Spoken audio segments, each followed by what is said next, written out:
so for this next lesson, we're on page 185 in the Super Review Calculus book.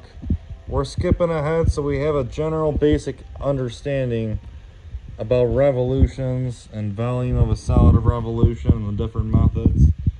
It's going to help us for these other pages I'll be reading up on. Anyhow,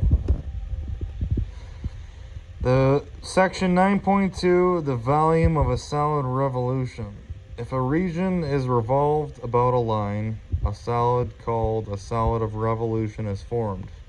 The solid is generated by the region. The axis of revolution is the line about which the revolution takes place. There are several methods by which we may obtain the volume of a solid of revolution. We shall now discuss three such methods. Alright, so the first method is the disk method. The volume of a solid generated by the revolution of a region about the x-axis is given by the formula.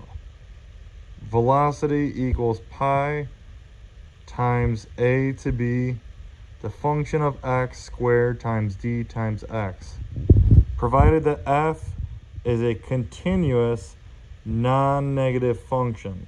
So it's going positive on the interval a to b. Anyhow, problem solving example for the disk method would be find the volume of the solid generated by revolving about the y-axis, the region bounded by the parabola y squared equals 4x, the y-axis and the line y equals 2. Alright. So we're going to plug in on our graphing calculators. An element of volume is the disk generated by rotating a strip x by dy about the y-axis. The volume of the disk is d times v equals pi times x squared dy. Hence, here's the equation. So you can actually see when you plug it in, the final answer is 1.256 when you plug it in a calculator to find out what the total volume was.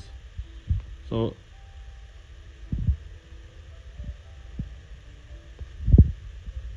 that was the disk method. And then I just found out that this right here is called the integral symbol from A to B. So it goes from, the integral symbol is representing these two graphs in the answer, and that's what they want you to graph.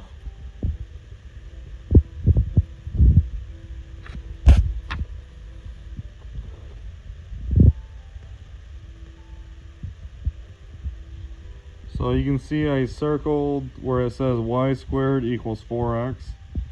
Now that's actually what it's based off of, and where we're measuring, where the cylindrical area we're measuring